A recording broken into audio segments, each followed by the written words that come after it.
Welcome everybody to the first seminar in the WARF Entrepreneurons series. Delighted to have all of you here. I think we're going to have a few more folks joining us in the next few minutes, so don't be concerned if they come trickling in here, and there's lots of seats available, so please feel free to come on in as soon as you're signed in there. I'm Lee Kagan. I manage the technology commercialization function at WARF. And as part of introducing Entrepreneurons, the first thing that I wanted to do is offer a little bit of context and make you all aware as perhaps potential entrepreneurs or people who are thinking about starting companies, not only about Entrepreneurons, but about a number of initiatives that WARF has had on an ongoing basis or is in the process of currently mounting, which may potentially bear on your forward plans. The first of these I want to mention is a new venture fund that's being created here in the Madison area. This is being led at WARF by Carrie Tomey, who's here with us today, and Craig Heim, who's part of her team. It's a partnership with SWIB, under which each of WARF and SWIB will put into the fund $15 million for a total of $30 million, which this new standalone venture fund will be managing and placing investments in new technology-oriented companies. So it will put in the Madison area a strong capability with regard to creating new companies in systems and software and networking and a variety of adjacent spaces like that to complement the already very strong capabilities we have through firms like venture investors in life sciences. So we're really excited about that happening. There's more work yet to be done there, but this is something that is going to be coming up on the horizon, hopefully in the near future. WARF also has, for a good number of years, funded the Law Entrepreneurship Clinic, which is located here at Discovery, and I know many prospective entrepreneurs have taken advantage of that and the team that's there. To date, it's primarily provided legal expertise in counseling people about how to form a company, how to organize it, governance matters, things along those lines, contracts, of course, employment agreements. One of the things that we recognized would be a significant, useful addition to the skill set there would be to add some business expertise, teams of people who can help with business strategy, creation of quality pro forma accounting statements for business plans and things along those lines. So to help enable that, WARF has doubled its financial commitment to the Entrepreneurship Clinic this year, and going forward, we have significant support from Dan Olszewski and a number of folks in the business school. Recently, Mike Williams was brought in on a half-time basis to help move this project forward. So in addition to the terrific legal skills that you get from the Entrepreneurship Resource Clinic, there will be business expertise available there as well. Another significant initiative that we've just signed an MOU on with the university, now that Chancellor Blank is on board, is a project called D2P, which stands for Discovery to Product. The intent of this is to have a very senior position on campus which can serve as a champion for entrepreneurship and help provide some organization around programs, and most especially a team of people who really understand the landscape of resources inside the university as well as outside the university around venture investment, new company formation, SBIR grants, things along these lines. I think the next thing that needs to happen there is the posting of that position. We're hoping we're weeks or maybe a month away from that happening. Hard to tell exactly how quickly that will move forward, but it's a significant commitment for 3 years on WARF's part, together with the university, to try to put in place a sustained effort that can help move this forward. So that will also be providing some resource. Over time, as part of that program, we intend to be bringing in a number of part-time mentors and residents who are people from industry who have deep experience, who will be able to coach entrepreneurs in particular areas of interest, like a software startup or medical devices startup, things along those lines. This is following a model that we studied and was quite successful at the University of Michigan, and we're hoping it will translate here with good results at Madison as well. Another program which was launched this fall in the last couple of weeks is a program that WARF is funding together with support from a number of local civic agencies called the Upstart Program. And the target of this is minority and women entrepreneurs. This is a little bit different from Entrepreneurons. Entrepreneurons is strongly focused on high technology startups, and while it's possible some of those might come out of Upstart, one of the big differences is This is a seminar series where you can pick and choose which ones you want to join. Upstart is focused on a cohort of about 15 individuals locally in the community who are interested in starting businesses and will proceed through this weekly as a class would. And so this is a significant investment. We expect to be able to grow it to about 25 people in the spring. This is the first time we've done it, so I'm sure we'll be working out a few kinks. But we have people in here who are interested in starting everything from barbershops or people who have spice companies. It's a wide range of genuinely diverse small business interests and people who are very excited about the opportunity to formally acquire some of the skills and training that will help them grow these businesses in the future. So that takes us to Entrepreneurons. This is a series that is really aimed at technology startups with a strong focus on the unique needs of the greater Madison area. The whole seminar series is going to be spread between both the fall semester that started recently and the spring semester. I think we have 12 meetings planned in the program. Part of this is an effort to capture both access to local entrepreneurs who have been through this in the Madison area in different fields and different areas of industry. So a significant part of each of these meetings is a keynote presentation by an industry leader in a particular field who will talk to a particular topic, and then a panel session, which will contribute with people who can bring insight that's related to that particular topic and add to the discussion in a very interactive way. As part of this also, at the end of each session, we've tried to plan a good time for general questions and answers and also informal networking. So that's why we've reserved 2 hours for each of these sessions and encourage you to make the most of them. This is what the program for fall looks like. A good selection of topics from the one we have today. Do you really want to start a company? There's often a lot more to it than people imagine, and it's very good to get a good sense of what you're getting into before you make that decision. Intellectual property matters, how you build a startup team, structure and governance. All of these are very relevant topics, especially for high technology businesses. And we've tried to recruit a really strong set of keynote speakers as well as panel members to help take you through those topics. For the spring program, we have a similarly rich and interesting and hopefully relevant set of topics planned. We're still in the process of confirming who the keynote speakers and panel members will be for each of these topics, as well as the dates. But again, the hope over the course of the series is to have a very broad and comprehensive set of learning opportunities for everybody in the audience who shares new business creation as a common interest. Before we dive into this, I first want to recognize Laura Heisler, who is the director of programming at WARF, who really pulled all of this together. And I'm not sure I see where Laura is in the audience. If you're here, Laura, could you step up for just a second? I'll be giving you all kinds of instructions later, so just let me know. She will indeed. But Laura, who manages all programming, drove the whole science program here that was in last week here on campus and at Discovery Forum, is somebody who pulled together a tremendous team of others in WARF and part of her team, Colin, Shauna, Becky, Jim, and Devin, who helped pull this whole program together. And as much as might be visible when you come to these, there's a mountain of work and detail, as I'm sure you all appreciate, that happens behind the scenes. And Laura is the person who really helped make all of that happen.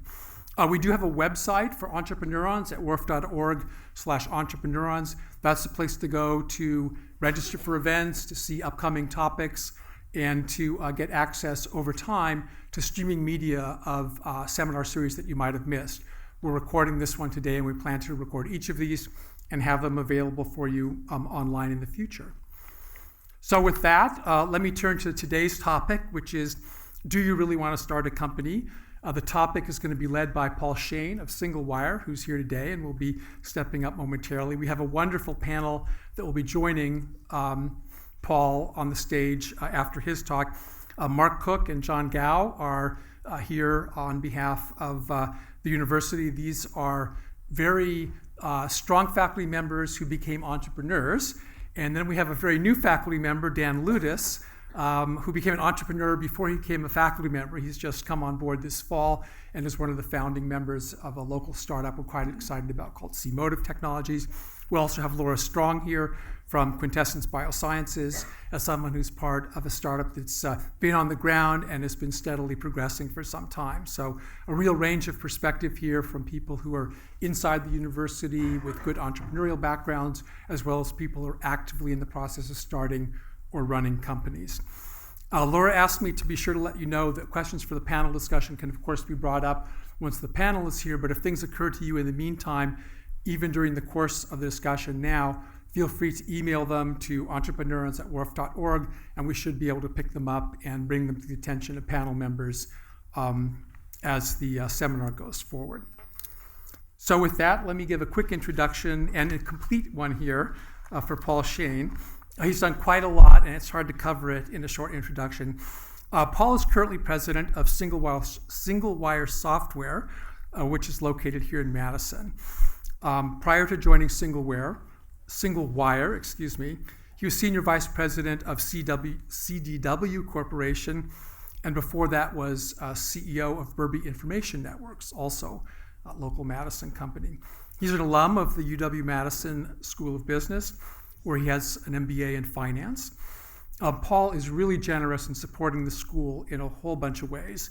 One, as a member of the University of Wisconsin Foundation Board of Trustees, and he's also very active with a team that I have at WARF, the Accelerator Program, where he serves as one of our outside advisors or catalysts in the IT and computer science area. So we're immensely grateful to Paul for his contributions there. Beyond that, he also serves as a board member of several other leading firms here in the greater Madison area, one being Promega Corporation, which I'm sure many of you know, another being American Family Insurance Company. So he's a very busy guy. We're very grateful to have him here to help kick off this series, and please join me in welcoming Paul Shain.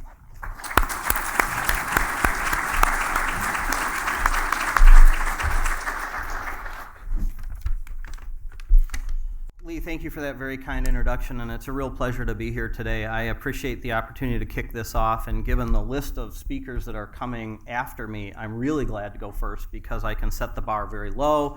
Everything else will go well after that. I have spent most of my time in sort of entrepreneurial activities over the last roughly 15 years. And then prior to that, spent a majority of my time in the investment business, and my actual degree from the University of Wisconsin was out of the Applied Security Analysis program. And my goal for today is to really share some of those experiences with you, share a little bit about the process that we went through in making the decision to start Singlewire, and then subsequently sort of what's happened since the last 4 years that we've been operating under that business plan that we put together. With a couple of topics, what makes a good startup, how do you approach sort of making the decision of do I have an idea that is better as a technology or a company?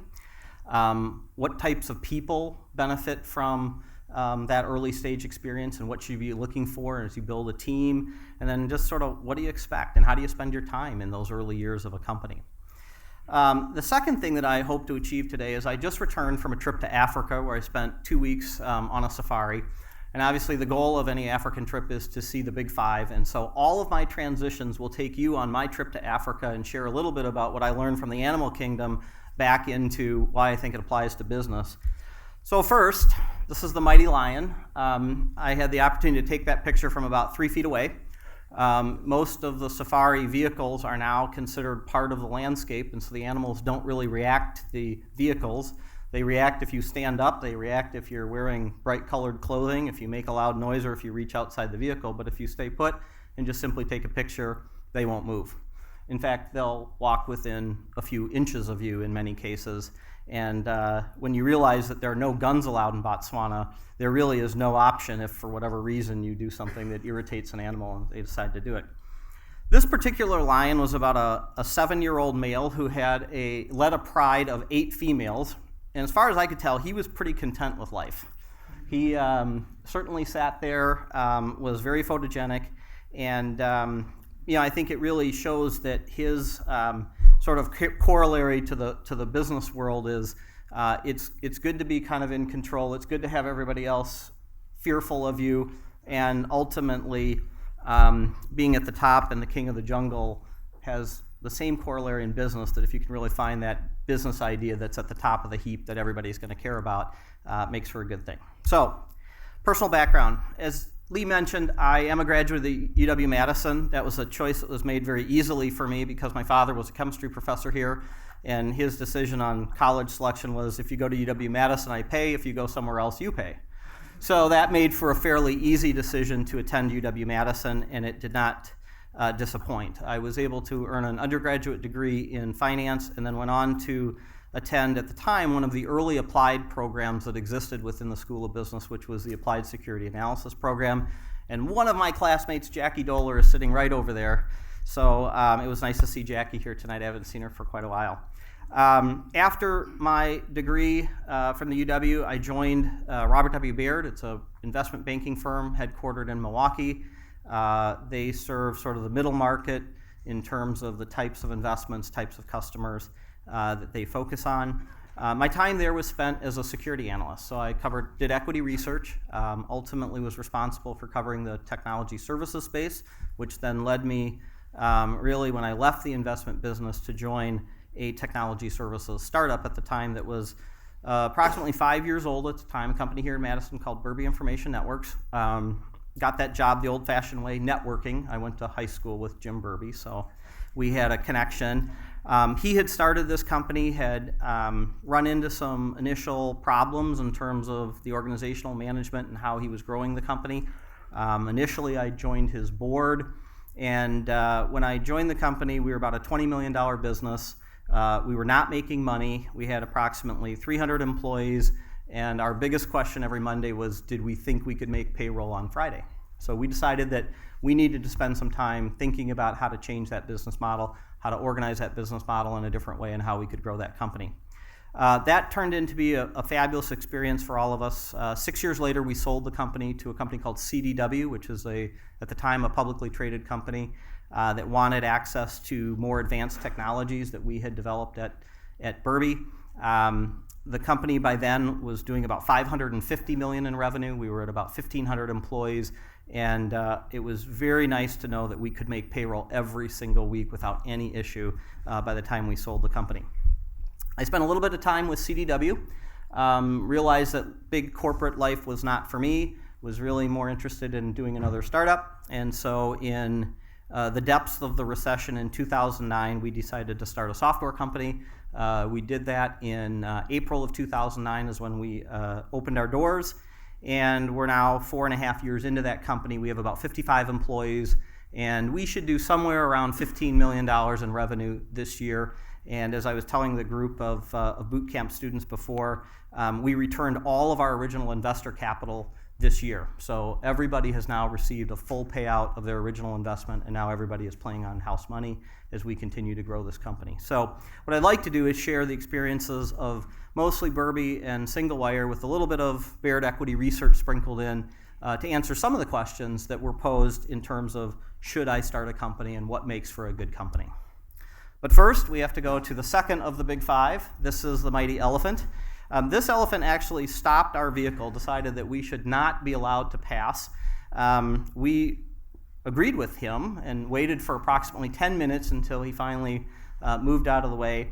And it's interesting because I went to Africa thinking that the elephants were the king of the jungle, or that the lions were the king of the jungle. But I quickly realized that the most feared animal in the entire jungle is the elephant, and the guides were incredibly fearful of the elephants because they are so big and they can do so much damage, and they really do what they want to do at any given time. And so we learned to very much respect elephants, and I guess the corollary to business is size matters, big is good, go big, go home. I don't know what the question is, but certainly these guys control the jungle. So what makes for a good startup? I get asked that question a lot. As Lee mentioned, I'm part of the Accelerator program, and we meet with a lot of faculty members who have very interesting and good ideas that they are sort of approaching as a possible startup. And I always return to the foundation of both my education as well as my time at Baird covering tech stocks. And that is really answering the questions that any good equity research analyst has to go through in order to determine whether or not a company is a good investment. And in many ways, the decision to start a company, you are making the decision of, do I think I have an idea that's a good investment? Because you're asking people to invest in your company, and you should follow the same type of framework that determines whether you should buy a stock on the New York Stock Exchange or NASDAQ, whether you should invest in a startup company of a friend who is coming to you asking for money, or if you should ask people for money and actually accept money. So I've modified the questions a little bit to more appropriately answer the question for a startup. But in equity research, we spend a lot of time doing market research. How is this company doing? How does it fit in the marketplace? I translate that to the startup world of what problem are we solving? And I say that, and it comes out of a conversation that I had many times in running Berbee, when we would approach a customer with the best new technology from IBM or Cisco or Microsoft. And the answer that always came back is, and I can say this with absolute certainty, no customer ever approached me and said, Paul, I want to buy some technology. I got a big budget, I want to buy some technology. It just never happened. We were always ready for that order, but it never came. They always came to you and said, I have a problem. And I have a problem that involves technology, it involves people, and it involves process. And I think technology can solve a part of it, and I need you to help me figure that out. And that would then turn into a business opportunity for us in terms of looking at how those technologies could solve that customer's problem. So when people come to me about a new idea, whether it's inside of our company or outside of the company, I always ask the question, what problem are you solving? Because if the problem doesn't exist, you will never sell your product or service to anybody. And that leads you to the next question, which is the growth question. And the growth question for me is it an N of one, i.e. one person has the problem, or is this a problem that is shared by many people? And when we went through the analysis to start Singlewire, we started with the concept that the problem we were solving was emergency and mass notification. We sell a software product that is used by thousands of schools around this country dealing with the unfortunate issue of shooter on campus. And we created a program, a software application that allowed school districts, individual schools, to manage that communication and situation when that happened. And then we sort of came upon the conclusion that, A, there's a lot of schools, so a lot of people have this problem, and it was transferable to lots of different industries. Hospitals, state and local government, manufacturing companies that may not have a shooter on campus, but a manufacturing company that has to deal with a chemical spill or something that is equally as dangerous, time sensitive, and needs a very quick and rapid technology solution to getting a mass notification out. So the premise that we started our company on was we think there's a problem.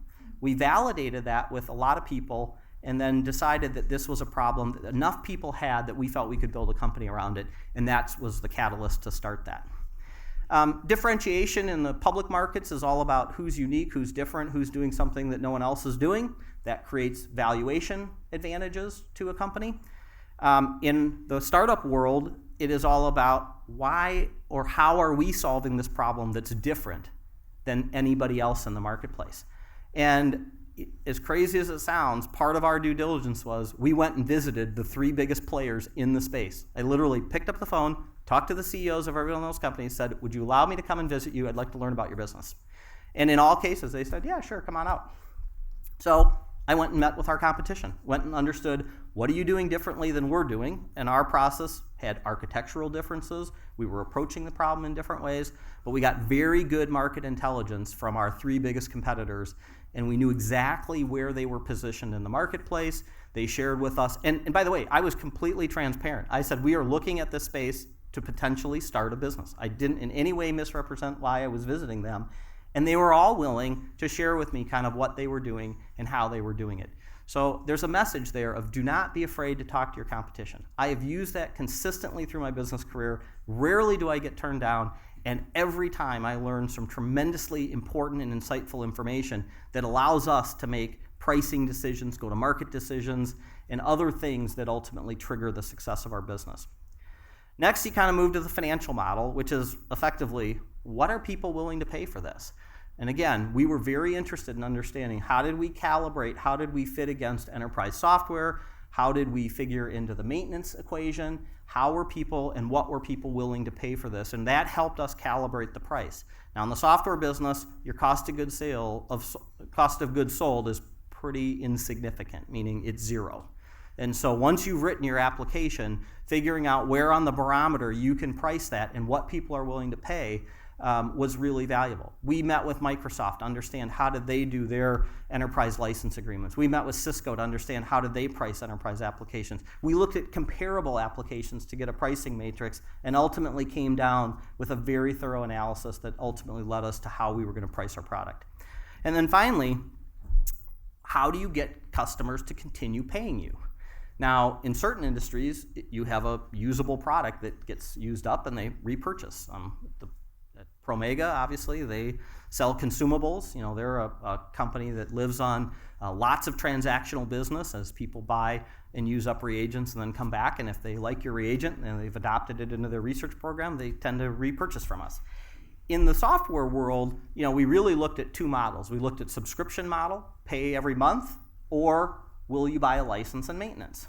Well, what we found out is that license plus maintenance was the preferred method for the vast majority of people that we talk to in the marketplace because we deal with schools.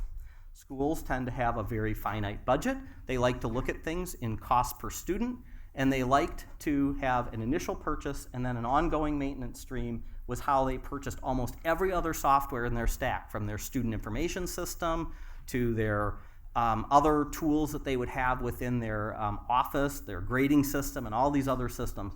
They were all license plus maintenance. So when we talked to them and said, if you had a choice of buying which way, everybody said, oh, that's how we buy software. So it dictated for us that we weren't going to change the way they bought software. We needed to price into that model. But what it gave us was a recurring revenue stream, because every single customer is on maintenance for us, and that's how they get upgrades. That's how they get the latest and greatest software. And for us, it's a cash flow model that is very, very lucrative for us, because what do? We give them the chance to buy a 3-year maintenance contract and pay all up front and give us the cash. And so when we looked at our financing model for our company and we knew that we needed a certain amount of capital, one of the sources of capital was using our customers' capital in the form of these maintenance agreements if we could convince them through a discount to buy a multi-year contract.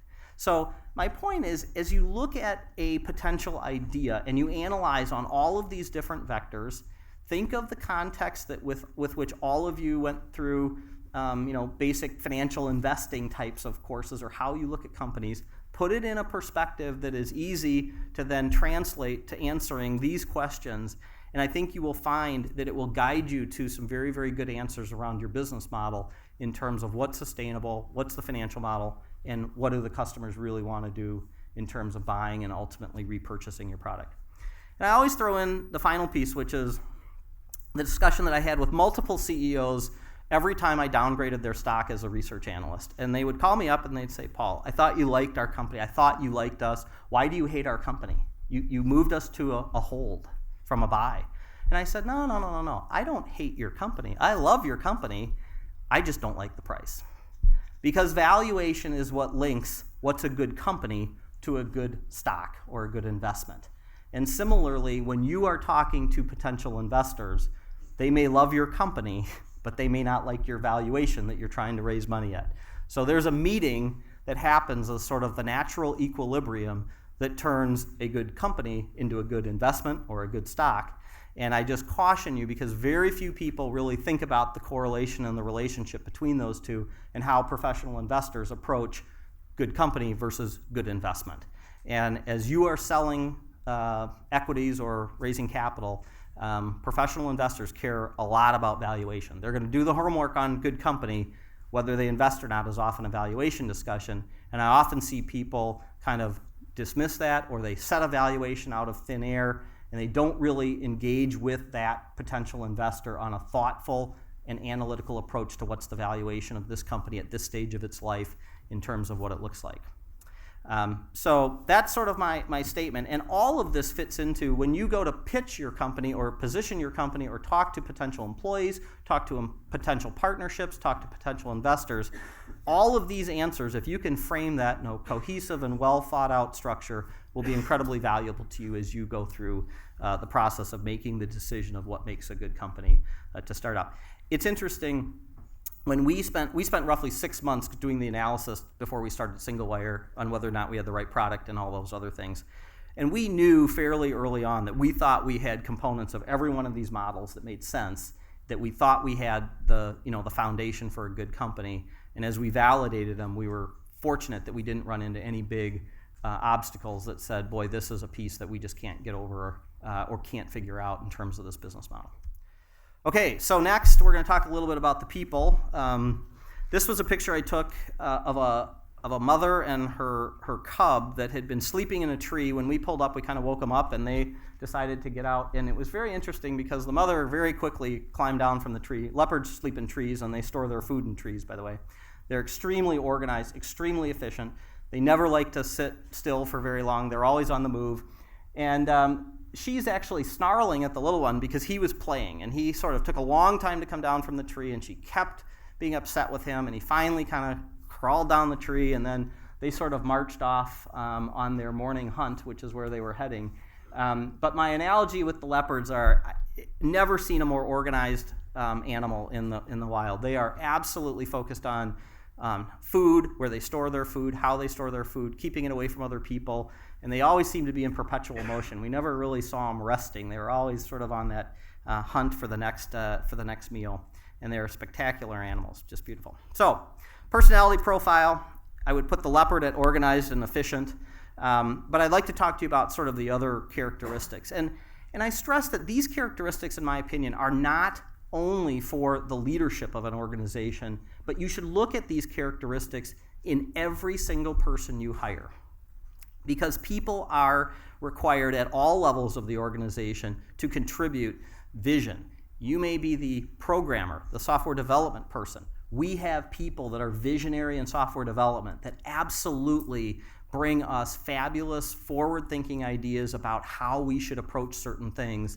And I would put them as some of the most important people within our company, even though they're not thinking about the big picture vision that I may spend my time thinking about. The next three are all about really building people that can be part of a team, that are motivating and are cultural fits for your company and are collaborative.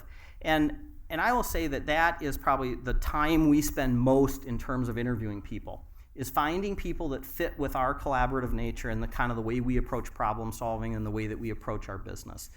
People that aren't really comfortable in that environment aren't particularly good fits for us, and they generally have a high level of dissatisfaction with their employment at our company. And we're generally pretty happy when we can part company with them if we've made a mistake. So I put a lot around team building, motivating, and collaborative. The next two are, in my opinion, just absolutely critical around functional skills, in that we believe that every single person in our company sells, and every single person in our company needs to understand the financial wherewithal of how we make money. And the selling piece is critical from my perspective, because the only way you hear what your customers think are if you get out from behind your desk and you go on sales calls. So we ask our engineers to go on sales calls. The people that are developing the software are never more uncomfortable than when we make them go on a sales call. And they're never happier when they come back than the experience they had of interfacing directly with people that use what they're building every day. And so it's one of those experiences that they don't want to do, but they welcome it and love it. And over time, they start to really enjoy going out and engaging with customers. And we have an absolute requirement that every single person in our company does at least one sales call a quarter. It's just the way we operate, and it gives us direct feedback from the customer. So I encourage you to do that. I think it's a fabulous policy to sort of establish early on so that you have engagement with your customer at all levels. And financial skills are really, unfortunately or fortunately, I think it's important that you have a common language with which you analyze every business decision. And in our world that we live in, it's called accounting. And so we really encourage everybody to have basic accounting skills. And we've had a number of people that have taken online accounting programs and things like that, because whether you're a developer asking for resources, whether you're a sales manager asking for additional salespeople, or you're someone in our back office that's asking for resources, I'm going to ask you to help me understand how does this fit into our financial picture, and what are the metrics that we're using to decide when we add incremental headcount. Because every single incremental headcount is expensive, and we have an obligation then to make sure that we as a going concern can continue to pay that person. So we spend a lot of time looking at financial analysis and metrics. It makes decision making easier because people know the framework that we're going to come into, and it allows us to very quickly make decisions. So we don't ask people to do laborious business cases. We just ask them to follow a basic sort of financial model that we can help understand how they look at their particular part of the business. So financial skills for me are really important. I'm going to step back on risk management skills because I'm going to talk about that in a little bit. And then organized and efficient, comfortable at multitasking. Small companies are not in a position to have what I call, specialization. And the early stage of a company means everybody has to do everything. So people that are comfortable wearing multiple hats is really, really important at an early stage. Companies, as you scale, is where separation of duties and the implication of truly having specialization starts to make sense when your efficiency goes up by having people focus on particular tasks. Companies that try to do that too early generally burn through all their startup capital because they've built very large organizations. I've got my sales force ready to go, but I don't have anything for them to sell because my product isn't ready. Or I've got this big finance team that I've built, and I've got my controller and my CFO and all these people, but we're not selling anything, so they really don't have anything to do. So I just caution you that finding utility infielders, people that can play multiple positions on your team as those early people in your organization is incredibly valuable, and it will allow you to scale your organization in a thoughtful and cost-effective way. We are a 50-person company, and everybody is player coach in our company. So my sales manager has a territory. He's calling on customers every day, and when he's not doing that, he's managing the rest of the territories. Our CFO runs multiple different things. He runs IT, runs our HR relationships, does everything related to that. So multiple roles within the company. Our development team, also the leader of our development team, has a sales territory. Because how is he going to get better insight into what our customers need or how we should be changing our software than talking to customers every day? So we have a philosophy of player coach. We don't like peer management. As we say, there's really only one person that's true overhead, and that's me. But I spend a lot of time on sales as well because it's so critical to our business. So risk management and decision making, I would argue that these are the two most critical skills that dictate failure in most companies. One is they fail to really understand and manage risk in an appropriate fashion. And the second is they're poor at decision making. And what we have developed over time is sort of a philosophy as to how we approach both of these within our various companies. So the first one is really risk management is creating a culture and an environment of where people truly evaluate risk at every level and at second and third order impact, which in our world leads to playing sort of that what if game. We're always playing what if on any decision that we believe has risk to our business. What are we missing from a second and third order impact? And if we do this, what's the likely reaction from our customer? What's the likely reaction from a competitor? If we price here, how are we going to match up against alternatives? And we build a very sort of almost game theory approach to looking at the what if scenarios that come out of almost every what we consider high impact decisions on our business. And the most important thing is we want people to feel comfortable both evaluating risk, but most importantly, bringing risk forward. And risk can come in a lot of different areas. We have a young guy who is a fabulous developer for us, and he came up the other day and said, we're going down a development path, an architecture path that I think is going to lead us to a dead end that we're going to have to re-engineer this particular part of our software. Now, we've got developers that have been in the development business for 25 years.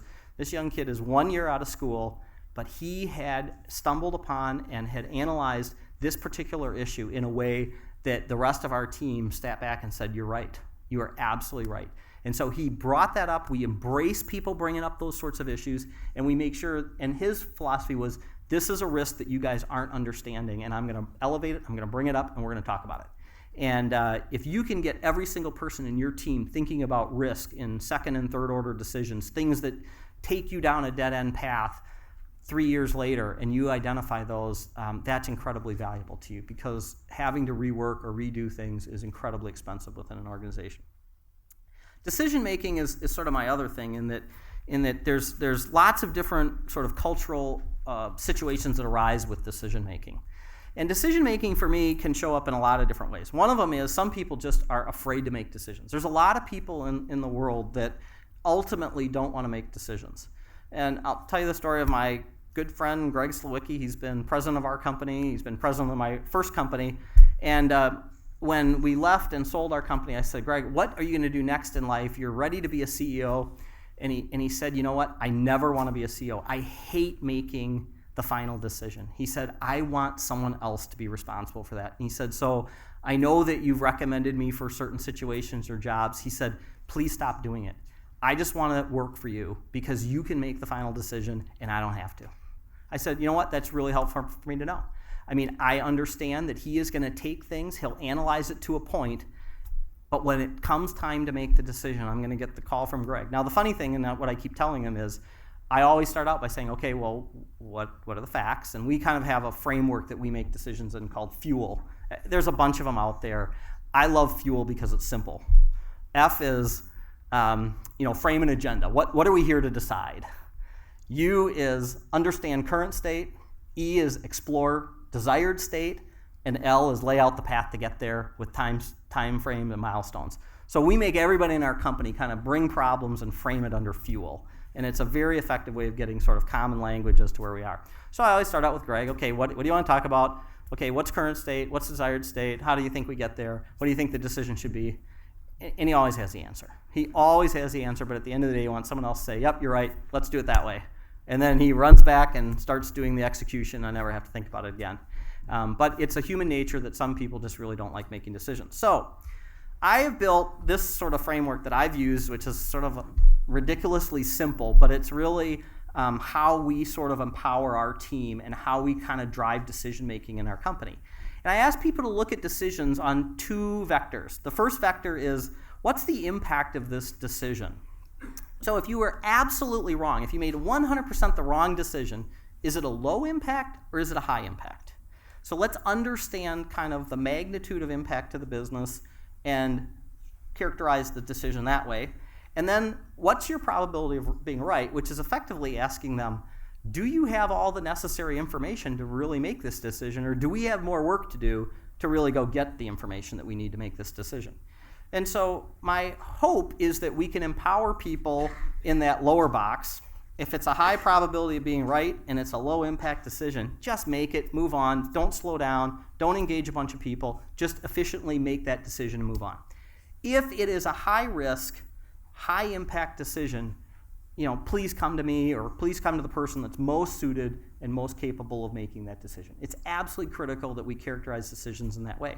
And what you find is that over time, people start talking about things. And I'll see, a conference room where people will have decisions. They'll say, well, this is low impact, so we should just make it. And they'll make a whole bunch of decisions. And then ones that really need to be escalated and need to be driven up sort of help them as they go through the risk management and decision methodology and characterize how they do it. This is all about efficiency for me, because one of my great frustrations in our first company was no one felt comfortable making a decision. So we'd always be thrashing on really insignificant things like what pop should go in the pop machine. I don't care. It's not important to me. It's not a high impact decision. If we get it wrong, next week he'll bring what you want. It doesn't matter. And so we would have people that would want to get a committee together to decide soda in the soda machine. So those are the types of things that you want to get people comfortable making decisions, but focusing on what's really important. And as the senior leadership team, you need to make sure they're focusing on the right things as well. And you as CEO, you need to really focus on the right things because you don't have enough time to focus on the little stuff. So a little trick I've used, it's worked well, and people seem to really grasp onto it and enjoy having a framework to do things like that. So the early years, what to expect. These are white rhinos. Unfortunately, the world is going to probably not have white rhinos for very much longer because a single horn is worth about $60,000 in China, and approximately for $5,000, anyone will go kill a rhino for you. So the governments now guard rhinos 24/7. The only guns we ever saw in Botswana were by the guards that were guarding the white rhinos. The white rhinos are on game preserves, and you're only allowed to see them if you actually can see them from a vehicle. You can't get out of the vehicle. Except we found out that if you pay $20 to the guard who's guarding the rhinos, they'll walk you right to them. So we were fortunate that we paid $20 and we walked up, and we were about 30 feet from a group of 6 white rhinos. And the statistic is there's about 2,000 left in the world. 688 have already been killed and poached this year. The way they poach them, they fly in ultralight planes. They shoot the rhino, they cut off the horn. It takes them less than 3 minutes to kill a rhino, unfortunately, in the wild. And of course, they get paid $5,000, which is a lifetime of income for these people in Africa. So very sad.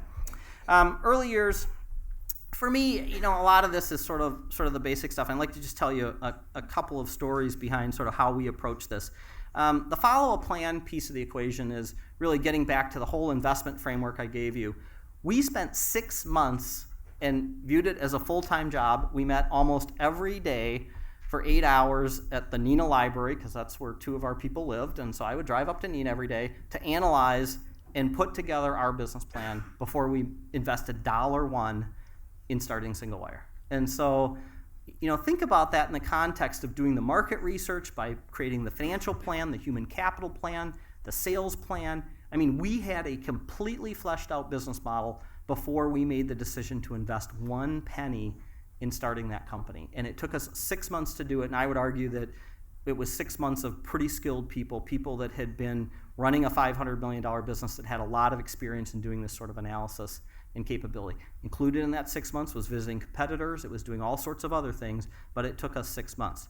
That then became sort of the execution plan around building the team, and of identifying the initial group of people that we wanted to hire and recruit, what it took for back office, what it took for capital raise, and then we spent a lot of time talking about what culture we wanted in our business. And we had come through a very wonderful experience at Berbee. Probably the single most significant thing that we did right at Berbee was a passion that Jim had about creating, the right culture within a company.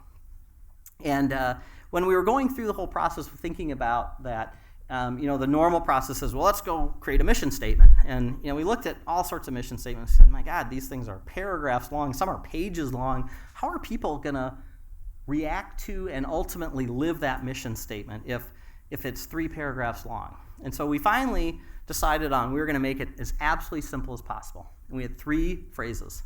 One was we were going to create an environment for success. And that was a statement around management of creating an environment where we invested in people, we invested in training, and as a technology company, we provided the right tools to allow those people to succeed in doing their jobs. And we advertised that we cared about them as people in terms of developing skills, and that was what we were all about.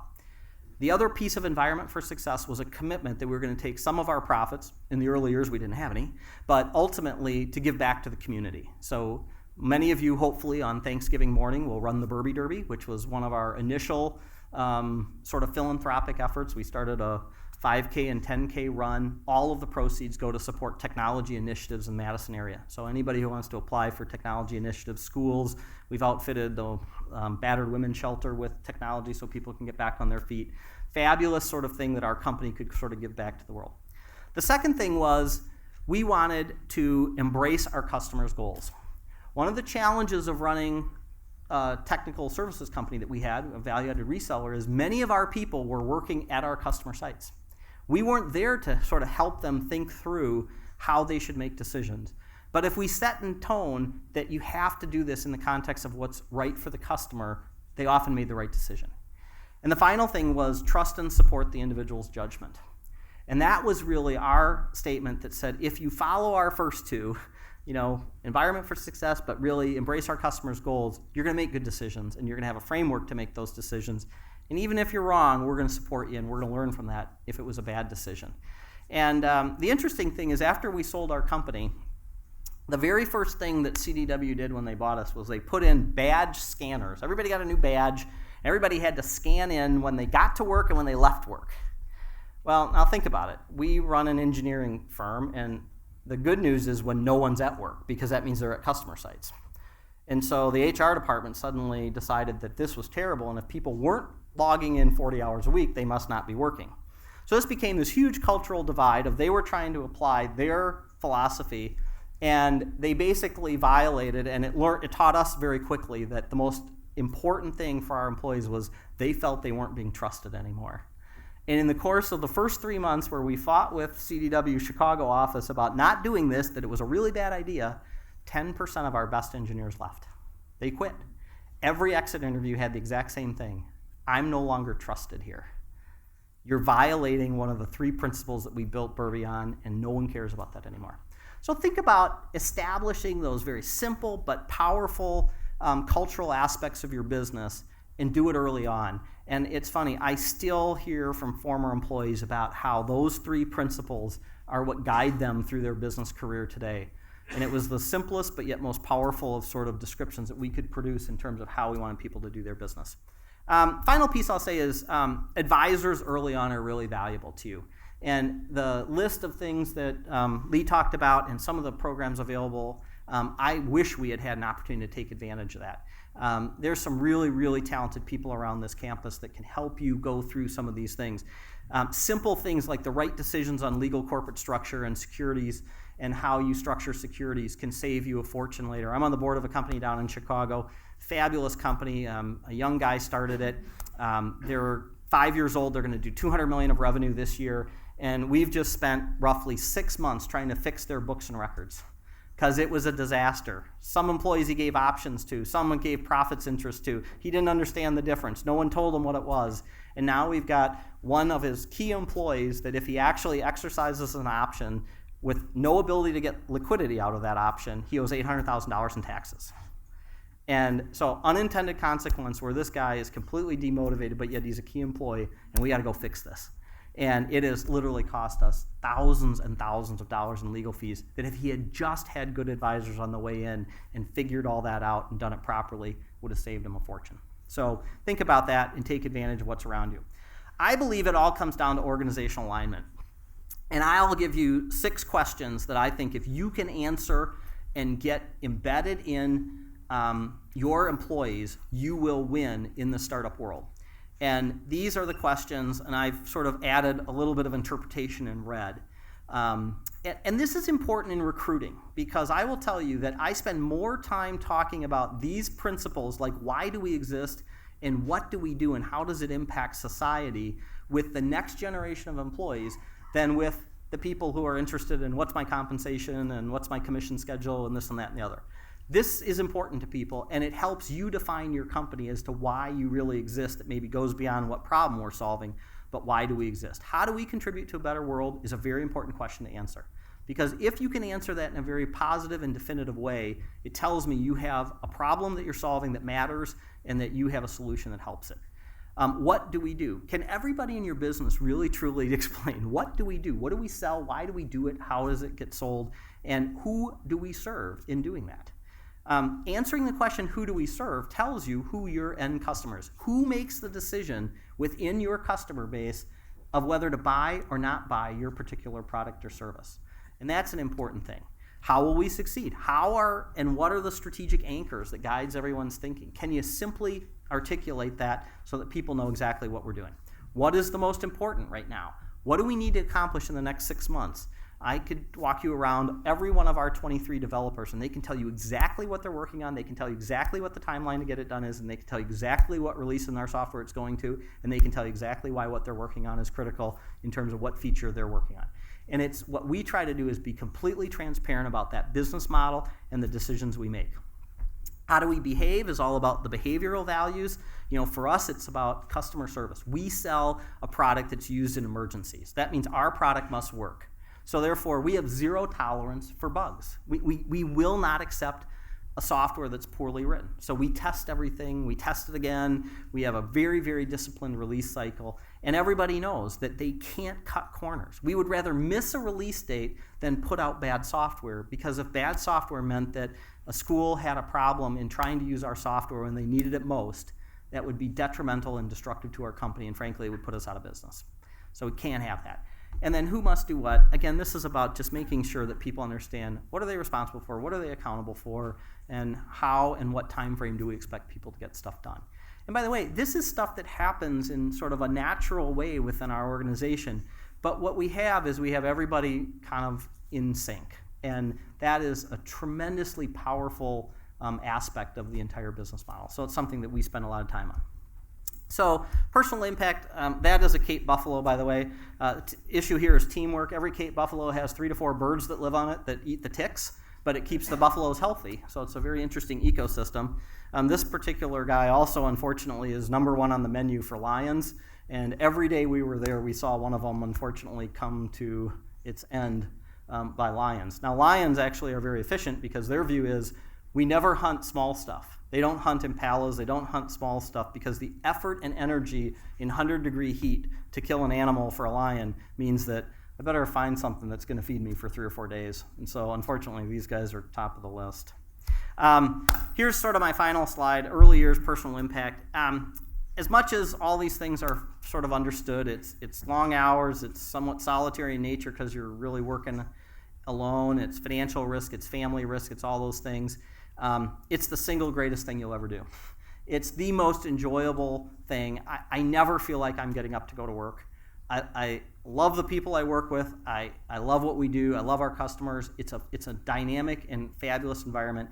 And this quote from Gary Comer is something that has guided us for years. Gary Comer was the founder of Land's End, and he was a sailor, and he believed in super high quality clothing and ultimately built Land's End and was an early innovator in the web. And one day when we were a small company in Madison, Wisconsin, Gary Comer came knocking on our door and asked us the question, do you guys know anything about the internet? And as I was sort of trying to think, how do we couch this, Jim Berbee blurted out, we know everything about the internet, we're experts. And Gary said, good, I've got an idea that we can move our catalog to the internet. I need help doing that. I need to build a website. I need to do all this stuff. We had no skills, no experience, and absolutely no right to say that we were experts. When I asked Jim later, why'd you say we were experts? He said, well, no one's an expert, so why can't we claim to be an expert? It worked out to be very well. Gary was our little bit of luck, and Gary provided us with a tremendous amount of business over the years and really became a great mentor to both of us in terms of how he built Land's End. And so I wish each of you that little bit of luck. It could be a customer, it could be a mentor, it could be someone here on campus. You need that little bit of luck, and don't forget that, but you'll find it. So thank you for your time today. I appreciate the chance to present.